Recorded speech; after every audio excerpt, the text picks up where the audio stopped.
One really great way to save money at the grocery store is to stop buying packaged foods and start making your own. Yeah, I know, we've all heard that over and over again, but few people think about starting to make their own condiments.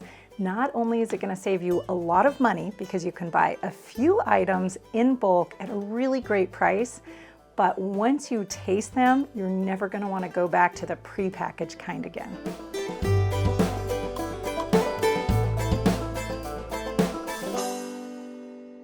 I love being able to buy things in bulk and it's from scratch ingredients, because then I can take the items that I've purchased and turn them into all sorts of things. One of the things that I really like buying bulk is mustard seeds.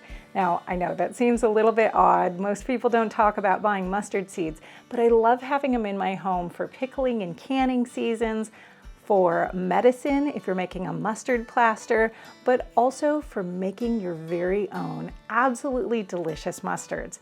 And you know what? Compared to the price of prepared mustard at the grocery store, you can save a lot of money by purchasing your mustard seeds in bulk. I'm going to show you how easy it is to make your own mustard. You are going to be amazed at how delicious it is. Let's go over the ingredients that we're going to need. First of all, we're going to want mustard seeds. There are 3 different types of mustard seeds. We have white mustard, you have brown mustard, and you have black mustard. Now, our regular American yellow mustard is made from white mustard seeds and then colored with turmeric if it's colored with good stuff and not with food dye. Most of the time though, what you're gonna get is brown mustard seeds, and that's what this is. You can use the black, but the black makes a very, very hot, spicy mustard that's often used in Indian cooking. Very good, but very spicy. So today we're gonna be using brown mustard seeds. Now, I buy mine bulk from Azure Standard.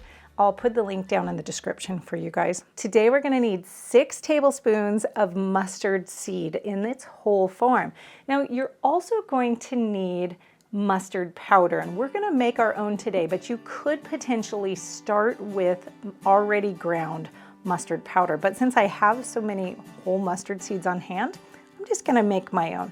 So you'll need another 6 tablespoons of whole mustard seed in order to make your own mustard powder. Mustard, when you make it, really only consists, or only has to consist, mustard seeds and water. That will make a mustard all by itself.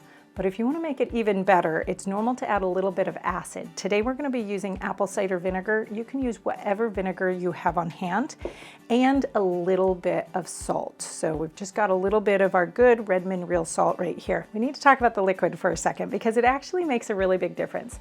You could use water, you could use beer, you could use wine. Some people use champagne. You can use all sorts of things for the liquid, but what's important to note here is that the temperature matters.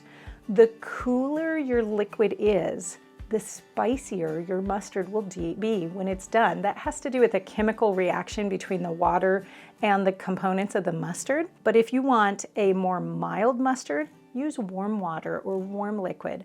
If you want a spicier, hotter mustard, then go ahead and use really, really cold water. I think you're gonna be amazed at how easy this is. We're gonna start by powdering our first 6 tablespoons of mustard seed. I'm just using a spice grinder here.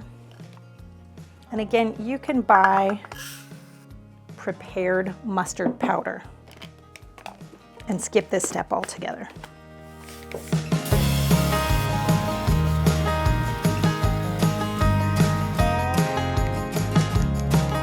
There, that was really easy. Careful when you open it, don't inhale. Okay, and we're gonna add that right into our bowl. With the other 6 tablespoons of mustard, we want to crack them open. We don't really want to powder them all the way, so we're just gonna do a really quick blend on this one. You could grab your mortar and pestle and do it that way. That would work out great too. Okay, I don't know if you can see the texture of that very well, but there's some mostly whole pieces. There's some more ground pieces. That's just what we're looking for. There you go. Now we're ready to add our liquid, and that is just the water, about half a cup of liquid right here.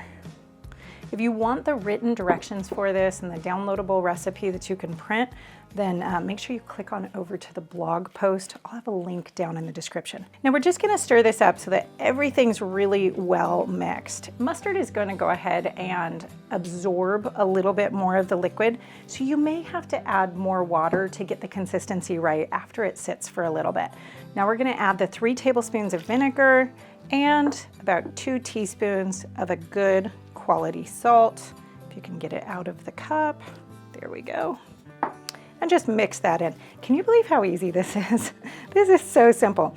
Now, one of the things that's great about mustard is that if you don't add anything else to it, just the liquid, the mustard, the vinegar, and the salt, it is not gonna go bad. It lasts for nearly forever on your shelf, so it's very shelf stable. Now, you can add all sorts of really good things to it. Things like herbs, some people add fruit, you can add all sorts of delicious additives. If you add any of those, you will want to put it into the refrigerator and not leave it out on the counter. This does need to go right now, get covered up, and go sit in the refrigerator for 12 to 24 hours.